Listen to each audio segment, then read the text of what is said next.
우리에게 주시는 하나님 말씀 사도행전 18장 우리 18절부터 23절까지 말씀 함께 같이 보겠습니다.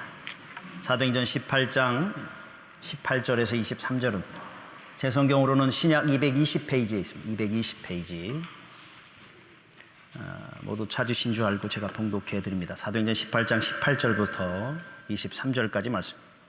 바울은 더 여러 날 머물다가 형제들과 작별하고 배 타고 수리아로 떠날 갈새 브리스길라와 아굴라도 함께 하더라. 바울이 일찍이 서원이 있었으므로 갱그레아에서 머리를 깎았더라.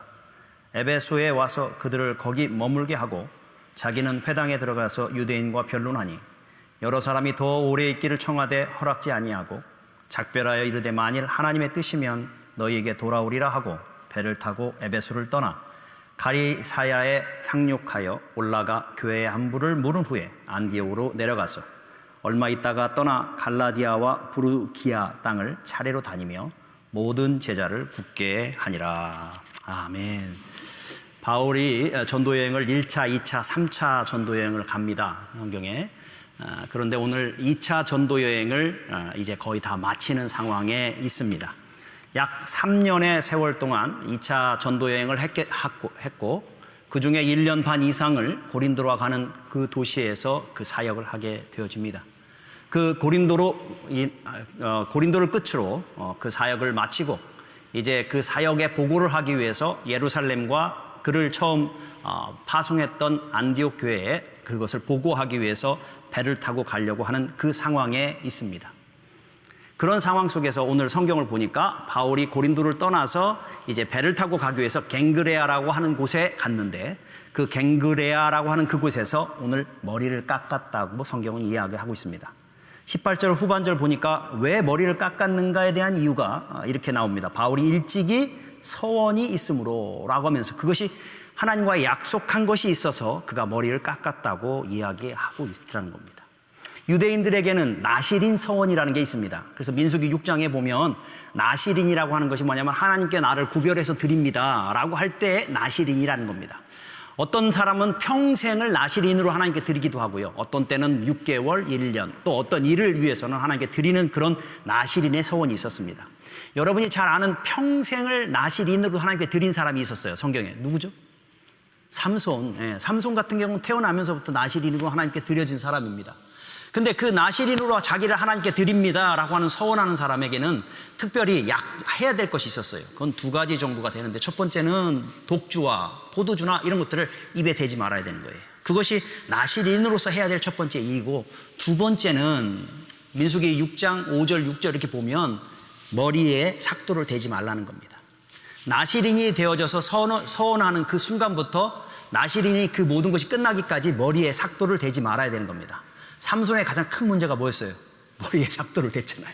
그게 문제였단 말이에요. 그것처럼 삭도를 대지 말아야 되는 그런 상황에 있는 것이 나실인의 서원이었습니다. 그러기에 바울이 오늘 머리를 깎았다라는 말은 그 모든 서원의 기간이 다 지나갔다라고 이야기하는 상황에 있다라는 겁니다. 결국 그가 무엇을 서원했는지에 대해서 성경은 이야기하지 않지만 2차 전도여행이 끝나는 그 상황 속에서 머리를 깎았다라고 하는 걸 보면서 일반적으로 사람들이 무엇을 게스하냐면 아마 바울이 2차 전도 여행을 시작하면서 하나님 앞에 서원하고 자기를 드리는 것으로 이 2차 전도 여행을 시작했고 2차 전도 여행이 끝나는 이 정도에 대해서 이제 그 모든 것들이 끝났기에 머리를 깎은 것이 아닐까라는 그런 상황 속에 있습니다. 드디어 그가 모든 것을 끝내고 이제 예루살렘과 안디옥에 그것을 보고하기 위해서 오늘 갱그리아를 떠나 이곳저곳을 들리는데 어디를 들렸다고 이야기하냐면 에베소를 들리고 가이사랴를 들리고 또 올라가라는 말을 쓰는데 그 올라가는 것은 예루살렘에 올라갈 때 쓰는 말이에요. 그래서 예루살렘에 가고 거기서 보고하고 안디옥으로 내려가는 그런 여정을 가고 있습니다. 그런데 오늘 그런 여정 가운데 오늘 에베소에 그가 경유하기 위해서 들립니다. 그러고 나서 그가 가진 열정, 그가 가진 뜨거운 복음을 향한 사랑 때문에 그 경유한 에베소에 가만히 있지를 않았습니다. 그곳에서도 오늘 회당에 가서 복음을 전하는, 그래서 예수가 그리스도인 것을 선포하는 그 일을 오늘 하고 있더라는 겁니다.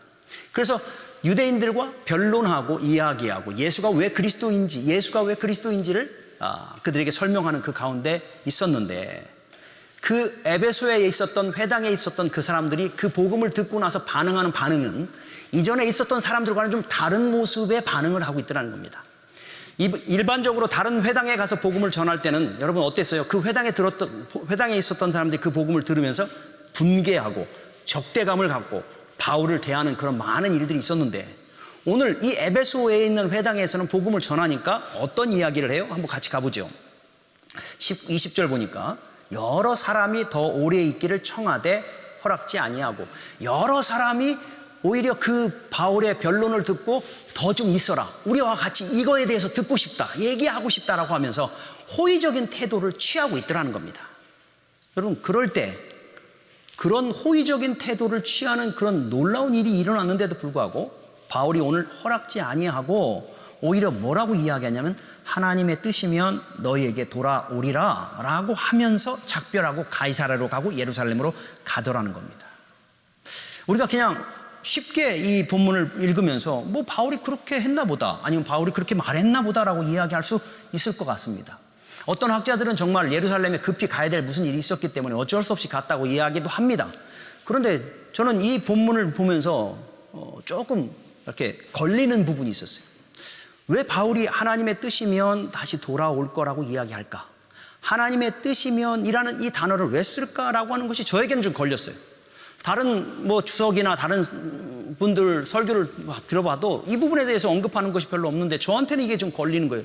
왜 하나님의 뜻이라는 이 단어를 쓸까? 물론 바울의 서신서들을 가만히 보면 처음 시작할 때 하나님의 뜻으로 말미암아 사도된 바울은 이라면서 하나님의 뜻으로 자기가 세워졌다는 걸 이야기하는 것이 이야기이지만, 오늘 사도행전에서는 하나님의 뜻이라는 단어를 쓰는 것이 바울이 오늘 처음으로 쓰고 있는 겁니다.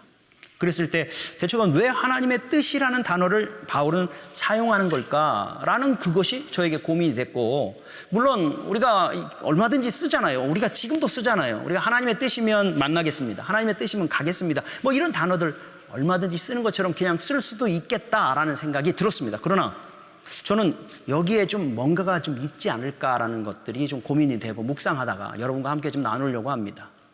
우리의 삶 속에서도 하나님의 뜻이면이라는 단어를 쓰는 것도 있지만요, 그거와 좀 유사한 것들을 좀 가끔가다 쓰기도 하지 않습니다. 어떤 거냐면 그 사역자들에게 여러분이 뭘 부탁하거나 뭘 요구할 때 사역자들이 가끔 쓰는 단어가 있습니다. 뭐냐면 기도하겠습니다, 기도하겠습니다, 이런 단어를 씁니다.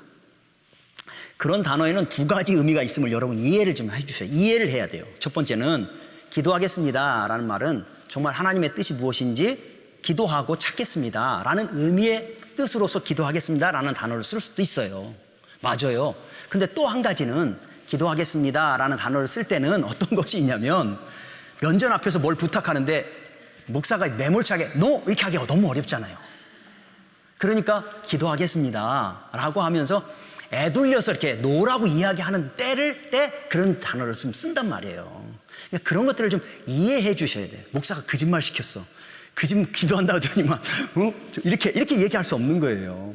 이번에 콘서트 팀이 오잖아요. 제가 콘서트 팀이 오는데 뉴욕에 있는 교회에 섭외를 좀 하려고 제가 전화를 해야 될 상황이 됐어요. 근데 이 교회에서 하면 참 좋겠다라는 생각이 들어서 그 목사님하고 전화 통화를 하고 2차 저차 해서 이런 콘서트 팀이 오는데 목사님 교회에서 좀 한번 해주시면 어떻겠습니까? 제가 부탁을 했어요. 그랬더니 그 목사님 기도하고 연락해드리겠습니다. 기도하고 연락해드리겠습니다 이렇게 얘기하더라고요. 근데 문제는 지금까지 전화가 없어요. 근데 제가 상처 안 받았어요. 왜냐? 목사님이 어떤 상황이든지 이렇게 하기가 어려운가 보구나. 좋은 거면 쾌히 승낙할 텐데 지금 그렇지 못한 개인적 상황이나 교회적 상황이 있기 때문에 say no 하기가 좀 미안하니까 기도하고 연락드리겠습니다라는 이야기를 하는구나. 제가 충분히 이해했어요. 그래서 그 이야기를 딱 듣고 나서 다른 데를 찾았어요. 그래서 다른 데 연결을 시켜줬어요. 어쨌든 그런 상황들이 있단 말이에요. 바울도 좀 그럴까요 지금? 여러분, 바울이 지금 복음을 전했고 에베소가 굉장히 호의적인 그런 상황에 있지만 자기가 이게 좀 뿌리치지 못해서 어쩔 수 없어서 그냥 하나님의 뜻이면 내가 다시 돌아올게 라고 하는 이야기로 그 사람들의 그 간청과 호의를 그냥 무시하기가 미안해서 이야기하고 있는 것일까요? 그런 생각이 한번 좀 들었어요. 왜냐, 우리가 지금 알고 있는 바울, 이제까지 우리가 한번 살펴보는 바울의 성품이나 복음에 대한 열정을 우리가 안다면, 바울이 복음의 문이 열렸는 상황이고 바울이 자기가 환대받는 그런 상황일진데도 불구하고 하나님의 뜻이면 돌아올게 라고 하면서 자기가 스텝백 할 수 있는 그런 사람일까? 라고 생각할 때 아니다라는 거예요. 아니다라는 거예요. 이렇게 표현할 정도면 뭔가가 있지 않겠냐는 거예요. 왜 바울이 복음의 문이 열렸고 또 그래서 바울이 복음을 전할 수 있는 평생의 삶을 복음을 위해서 살아왔던 바울인데도 불구하고 어떻게 복음의 문이 열리는 그런 상황 속에서 하나님의 뜻이면 내가 돌아올게 라고 하면서 스텝백 하는 것 같은 그런 모습을 취하고 있는 것일까라는 것이 여러분 저한테 좀 고민이 됐고 여러분과 같이 함께 나누려고 하는 겁니다. 그래서 바울이 하나님의 뜻이면이라는 말이 진정한 의미가 무엇일 것일까? 그가 왜 그런 이야기를 하는 것이고 그 깊은 의미는 무엇일까를 여러분과 함께 나눴으면 좋겠고, 더더군다나 그 하나님의 뜻이면이라는 이 말이 오늘 우리에게 주시는 메시지가 무엇인지를 이 본문을 통해서 한번 살펴보려고 합니다. 여러분, 바울에게 이렇게 좋은 기회를 만났음에도 불구하고 하나님의 뜻이면 다시 오겠다고 하는 것은 바울에게도 결코 쉬운 것이 아닐 거라는 생각이 듭니다. 바울이 평생 무엇을 위해서 살았어요? 복음을 위해서 살았어요. 바울이 왜 평생 고난과 고통과 힘겨움의 인생을 살았습니까? 복음 때문에 살았습니다. 복음을 위한 거라면 자기의 목숨까지도 내놓을 만큼 이 사람은 복음의 열정을 가진 사람이에요. 그런데 오늘 지금 이 상황을 가만히 보면 이런 것과 비슷하다는 생각이 들었어요. 낚시를 좋아하시는 분들 있잖아요. 근데 낚시를 좋아하는 분들이 바닷가에 갔는데 아무것도 없는 것 같아서 그냥 낚시를 한번 딱 던져봤는데 고기 떼가 막 누구누구누구 하는 그 모습을 확 본 거예요, 낚시꾼이. 그런데 갑자기 낚시꾼이 그 낚시를 딱 접고 하나님의 뜻이면 내가 다시 돌아올게 이렇게 하고 갈 수 있을까요? 지금 이런 상황이에요. 이런 상황. 지금 바울이 여러분 영혼을 낚시하기 위해서 몸부림치면서 하는데 지금 우글우글하고 지금 막 많은 물고기가 잡힐 수 있는 그런 상황에 낚시를 던졌다는 것을 아는데 지금 조금만 던지면 확 다 잡을 수 있을 것 같은 그 상황인데도 그걸 내려놓고 하나님의 뜻이면 내가 다시 돌아올게 라고 얘기할 수 있는 이 상황이 가능할까? 어떻게 이룰 수 있을까? 더더군다나 여러분 너무 재밌는 건 이 에베소는요 어디냐면 소아시아, 아시아예요. 바울이 2차 전도 여행을 떠날 때 처음에 어디로 가서 복음을 전도하려고 했는 줄 아세요? 아시아, 여기 이곳에 가서 복음을 전하려고 몸부림쳤는데 누가 막았어요? 사도행전 16장 6절 보면 성령이 아시아에서 말씀을 전하지 못하게 하거늘. 자기는 가고 싶어서 복음을 전하려고 했는데 성령이 막아서 이쪽으로 갔다가 이쪽에서 또 막고 저쪽에 갔다가 또 막고 결국 그래서 어디로 갔어요? 여러분 결국 빌립보로 갈 수밖에 없는 상황이 되어져 버렸단 말이에요. 그래서 고린도까지 왔는데 오늘 비록 경유하는 길이지만 에베소에 경유해서 복음을 잠깐 기회가 있으니까 전하겠다고 하는데도 불구하고 복음의 문이 활짝 열려서 어디가? 아시아가. 그랬을 때 과연 여러분 어떻게 하나님의 뜻이면 내가 다시 올게라고 하면서 그 모든 기회를 내려놓고 돌아갈 수 있냐는 거예요. 이게 이해가 안 되는 거예요. 그리고 이게 그럼 무슨 의미일까? 저는 이 말씀 하나님의 뜻이라면 하는 그 말씀에 깊은 의미가 있다라는 생각을 가졌고 이것을 두 가지로 여러분과 함께 나누려고 합니다. 첫 번째는 바울이 그런 기가 막힌 상황 속에서도 하나님의 뜻이면이라고 가고 내가 다시 돌아올게 라고 하면서 그 자리를 물러날 수 있었던 이유, 첫 번째는 바울의 자기 의지, 바울의 자기 뜻을 하나님의 뜻 앞에 내려놓고자 하는 바울의 의지적인 표현이 하나님의 뜻이면이라는 단어 속에 포함되어 있다라는 생각이 들었어요. 다른 말로 내 의지, 바울이 내가 복음 전해서 사람들 구원해야 되겠다, 내 뜻 이거 다 내려놓고 누구의 뜻에? 하나님의 뜻에 내가 내 인생을 맡기겠습니다 라고 하는 의지의 표현이 하나님의 뜻이면이라는 말에 포함되어 있다는 거예요. 왜냐? 자기의 인생을 가만히 살펴보니까 하나님께서 자기의 인생의 주권자가 되어서 자기의 인생을 주관하셔서 나의 인생의 삶이 살아있을 수 있더라는 거예요. 다른 말로 하나님께서 막으시고 하나님께서 허락하지 않으면 자기가 아무리 가려고 해도 갈 수가 없는 거고, 하나님께서 여시면 내가 불가능하느냐, 내가 할 수 없느냐와 상관없이 그 일들을 이루는 일들을 그가 경험했다는 거예요. 결국 나의 인생의 모든 주권자가 하나님이고 그 주권자의 손에 내가 있고 없고가 결정되어지더라는 거예요.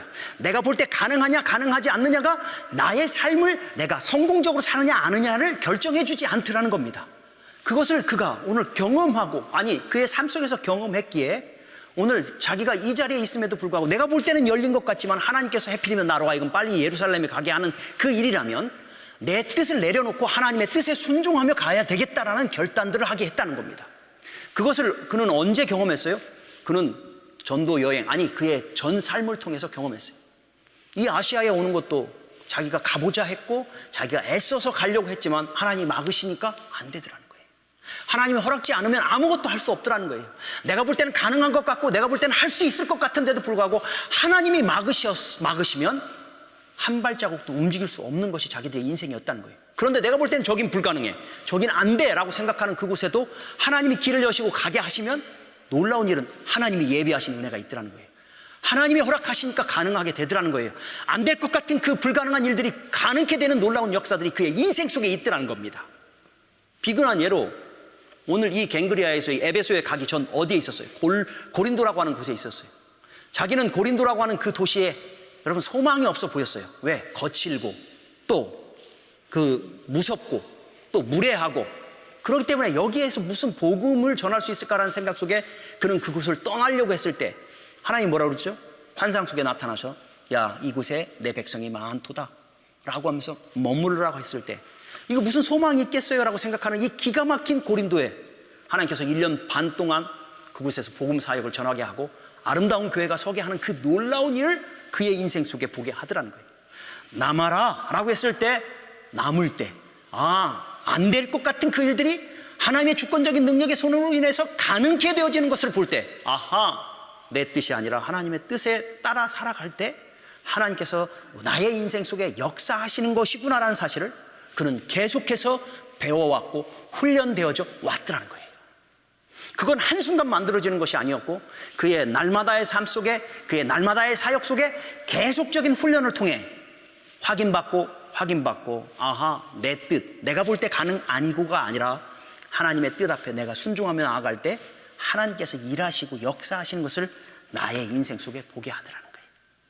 그것을 지금 바울은 깨닫기에 오늘 내가 보여지는 상황, 지금 내 눈앞에 나타난 상황, 가능하냐 가능하지 못하느냐 이걸로 결정하지 않고 하나님의 뜻이면 얼마든지 다시 돌아올 수 있을 거라는 그 하나님의 뜻에 자기를 내어드리는 그 아름다운 자리에 설 수 있더라는 겁니다.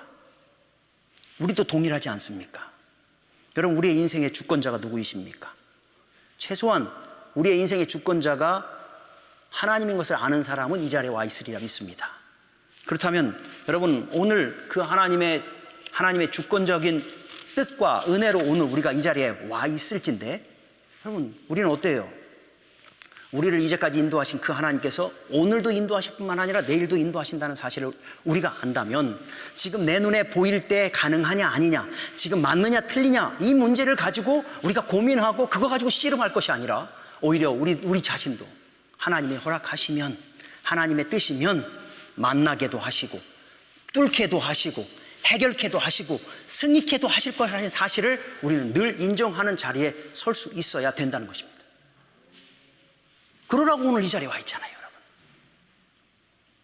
우리가 하나님의 뜻 앞에 순종하고 나아갈 때 하나님께서 일하시고 역사하시는 것들을 우리의 인생 속에 보기 위해서 오늘도 우리의 주권자 되신 우리 하나님이 나의 인생의 어제와 오늘과 내일을 책임져 주실 거라는 믿음을 가지기에 오늘 이 자리에 와 있다면 오늘 우리는 내 뜻, 내 의지를 관철하기보다는 하나님의 뜻이 나의 삶을 향한 하나님의 뜻이 무엇인지를 겸허히 알고 그 하나님의 뜻 앞에 내 자신을 내어드리는 이 훈련이 우리의 삶 속에 있을 때 여러분, 우리를 통해 일하시는 하나님의 놀라우신 역사들을 우리의 삶 속에서 맛보게 하시고 세상이 우리를 보면서 우리와 함께 하신 하나님을 우리의 인생 속에 분명히 보게 해주실 거라고 믿습니다.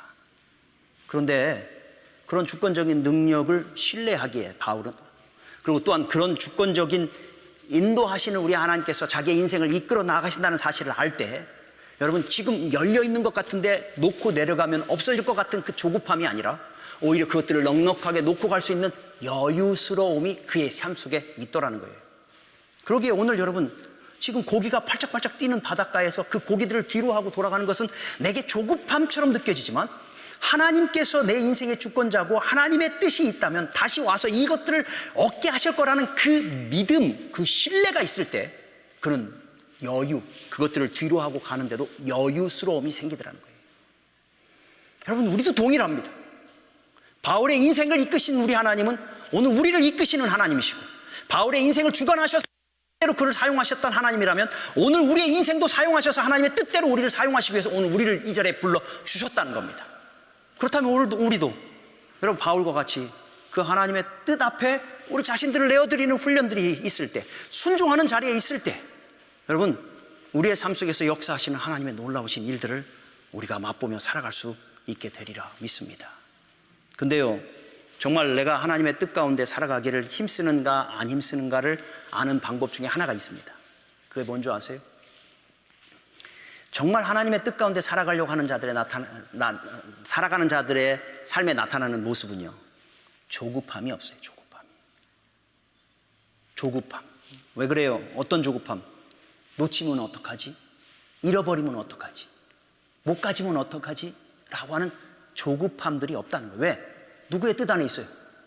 하나님의 뜻 안에 있어요. 하나님이 만들어 가신다니까요. 하나님이 이루신다니까요. 내가 노력해서 얻을 수 있는 것들이 아니라니까요. 하나님이 허락해 주셔야 얻을 수 있다면 여러분 우리는 어떻게 해요? 좀 넉넉해 줄 수 있는 거예요. 바울처럼.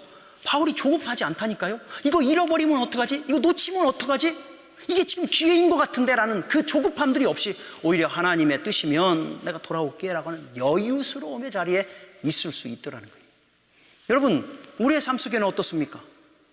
우리의 그런 여유스러움이 있습니까?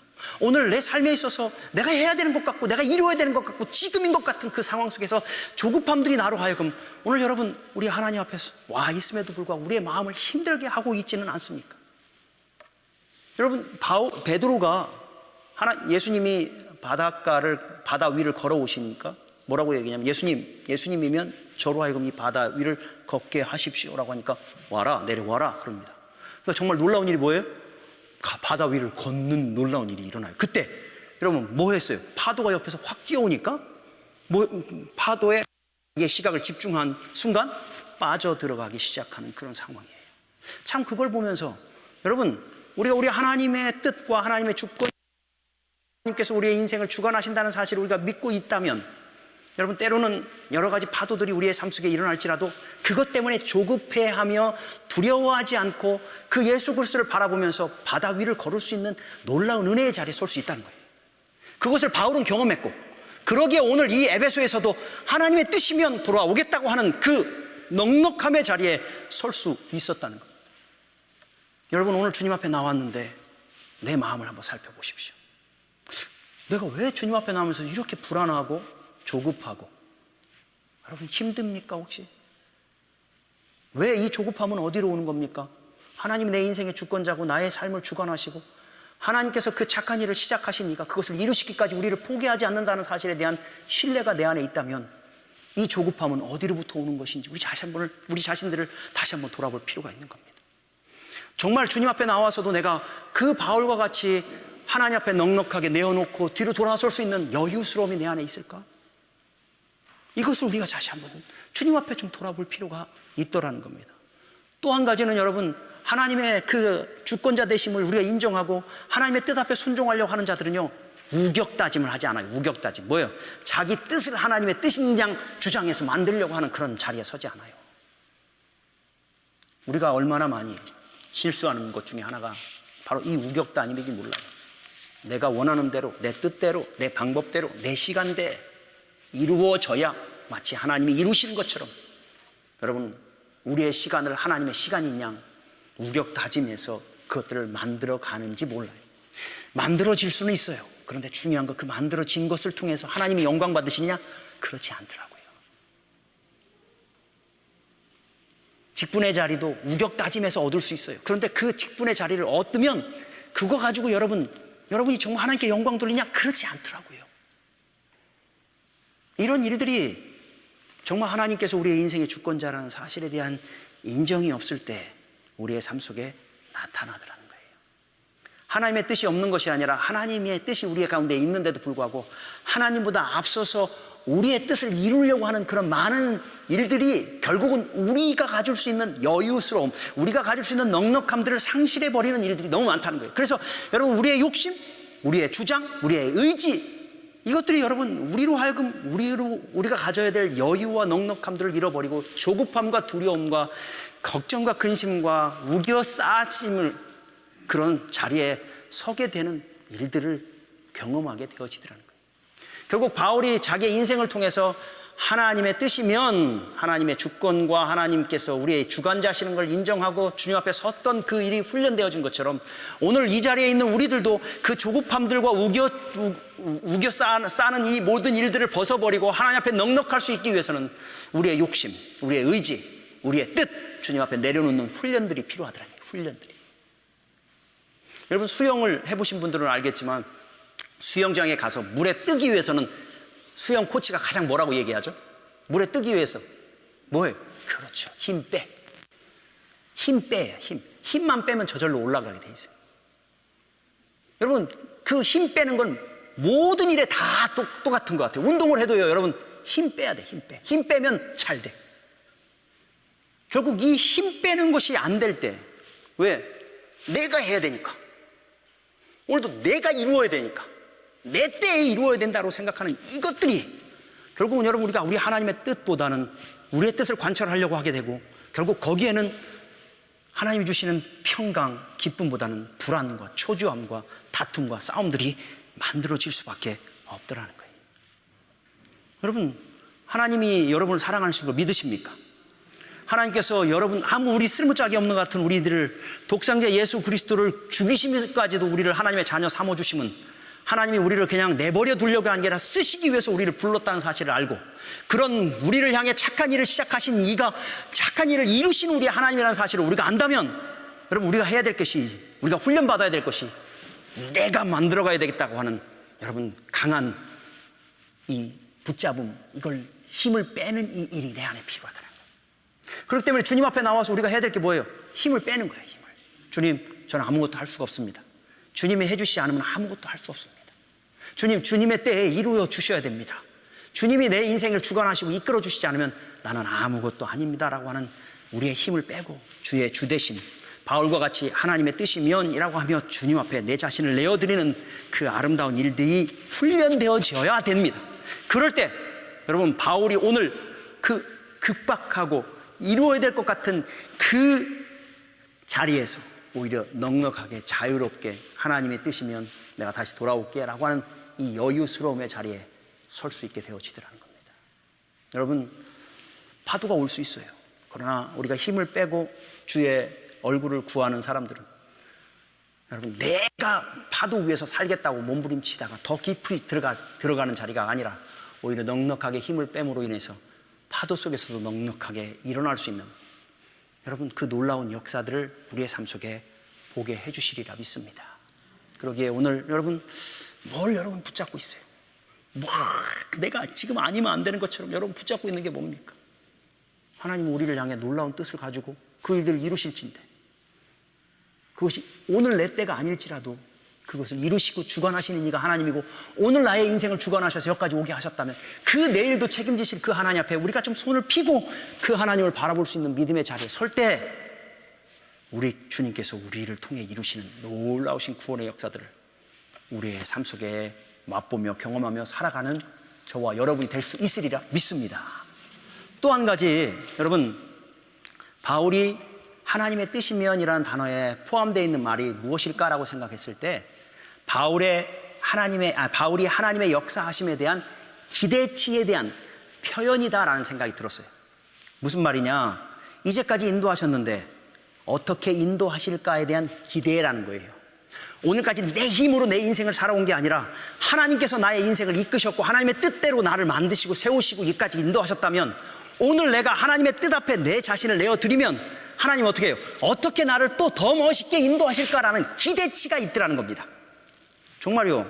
여러분, 에베소는 아까 얘기한 것처럼 자기가 복음을 들고 들어가려고 했는데도 불구하고 안 됐던 곳인데, 오늘 에베소를 경유해서 가는데 해필이면 복음의 문이 열리는 그런 놀라운 일이 있었을 때 바울이 여러분 어떤 생각을 했을까 한번 생각해 보세요. 이거 뭐지? 왜 하나님께서 전혀 기대하지 않은 문을 여시는 것일까? 라고 하는 그 생각이 있었을 거고, 아하, 하나님께서 일하시는구나, 하나님께서 어떻게 일하실까? 한번 볼까? 라고 하는 그 기대치가 생기는 거예요. 여러분 이게 지금 바울에게는 엄청난 흥분의 자리이고, 그럼에도 불구하고 내가 하겠다는 게 아니라 하나님께서 여셨으면 하나님께서 이루실 거라는 그 기대치가 있기에, 내가 하나님이 뜻이면 돌아올게, 무슨 말이에요? 하나님이 나 돌아오게 하실 거야 라고 하는 미닝이 그 안에 포함되어 있는 거예요. 하나님이 나를 사용하셔서 너희들에게 와서 복음을 전하고 이 땅을 하나님 앞에 돌아오게 하는 놀라운 일에 나를 사용하실 거야 라는 그 기대치가 지금 하나님의 뜻이면 이라는 단어 속에 포함되어 있다는 겁니다. 지금 그것을 아시아의 문을 여시는 우리 하나님, 그러게 여러분 바울은 어떻게 해요? 그 뒤에 가서 도는데, 예루살렘에 가고 안디옥에 가서 오래 머물 수 있는데도 불구하고 오래 머물지 않고 오히려 곧바로 여러분 3차 전도 여행을 시작하는 모습이 있고, 그 3차 전도 여행의 시작이 바로 어디부터 나와요? 곧바로 24절부터 나와요. 19장에 나와요.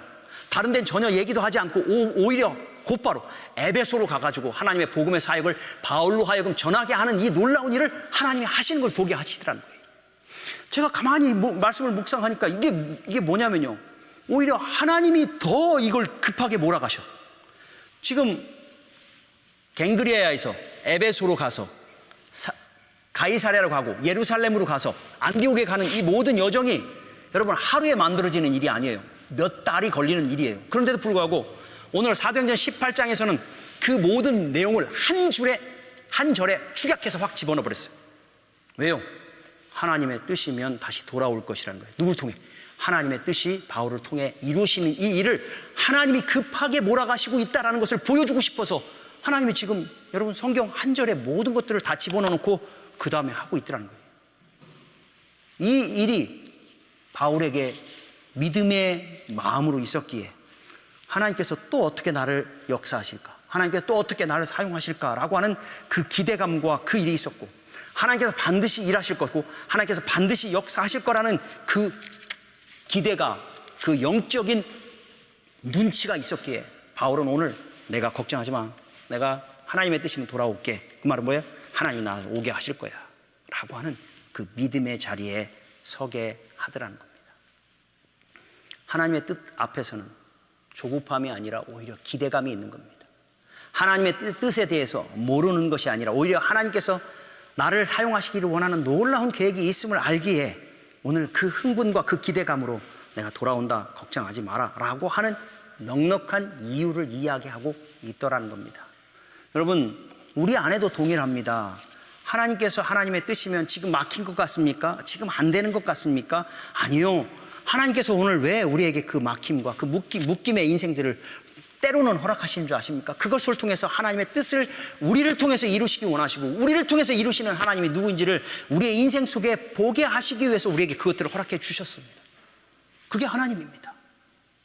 그랬을 때 우리는 여러분 막혔다라는 것 때문에 두려워하고 여러분 좌절하고 넘어지기보다는 오히려 기대감을 가져야 돼요. 하나님이 이곳에서 어떻게 하나님의 뜻을 이루실까?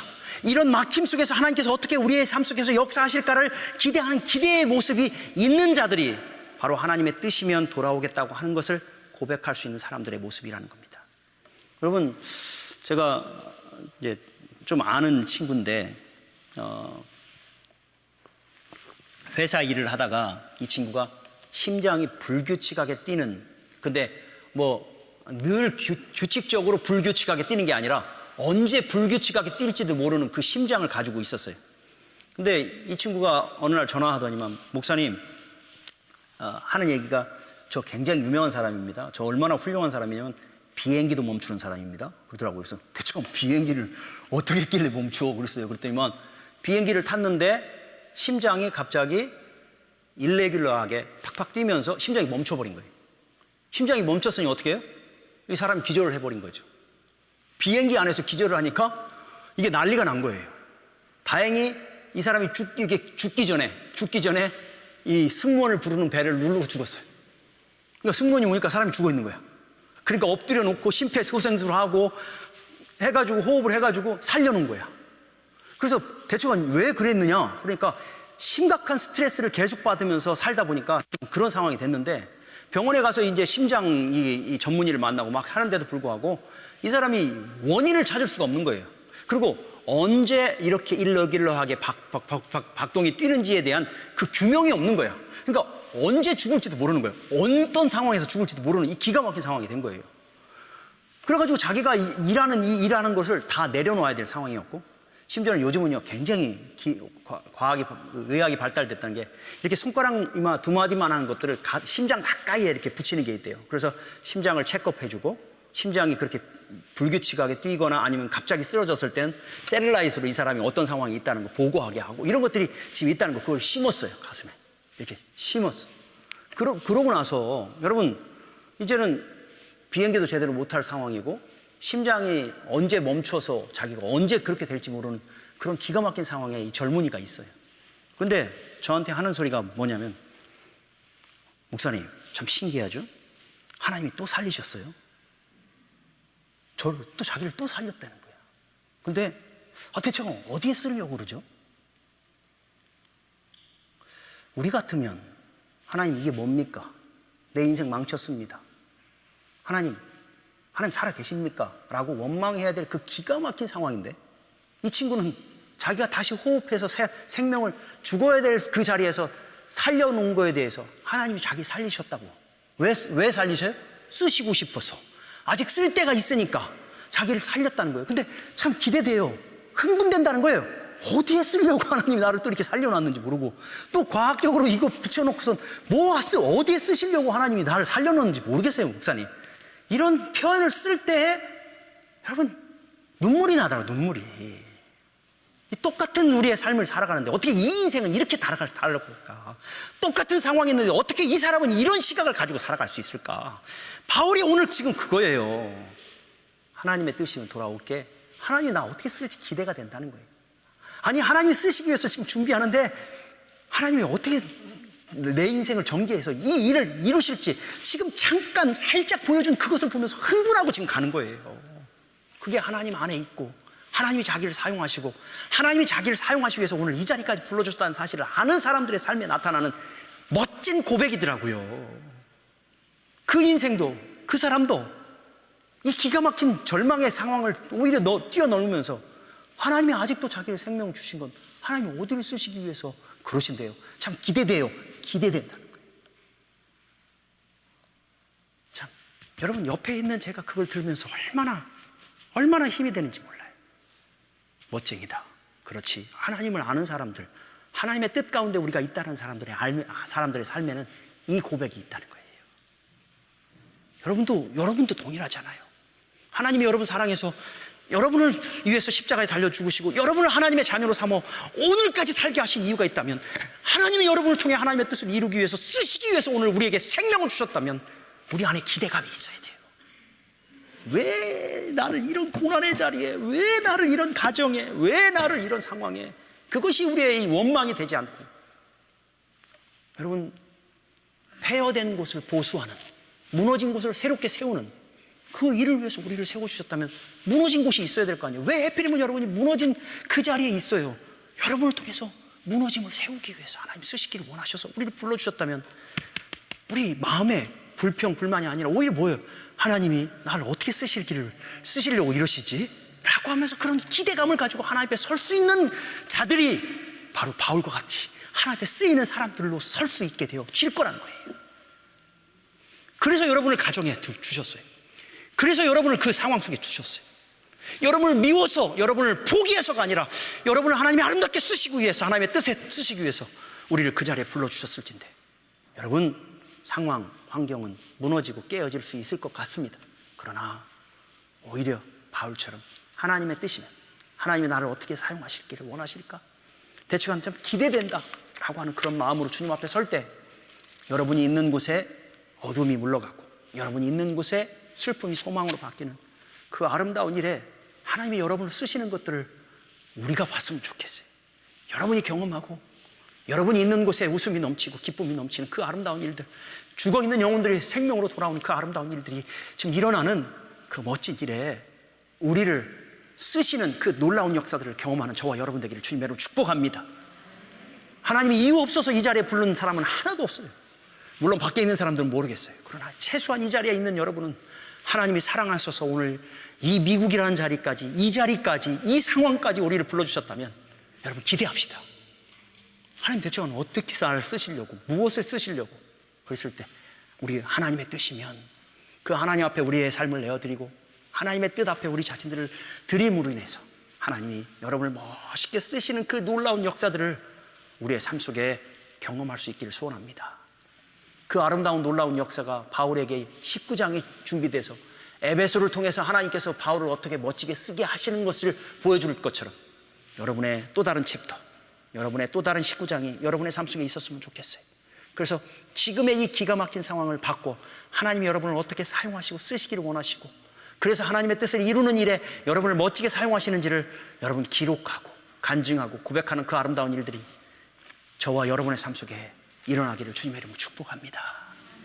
우리 모두 다 일어나셔서 주님의 뜻을 우리 주님 앞에 좀 드리고, 내 주여 뜻대로 우리를 좀 써달라고, 우리를 사용해 달라고,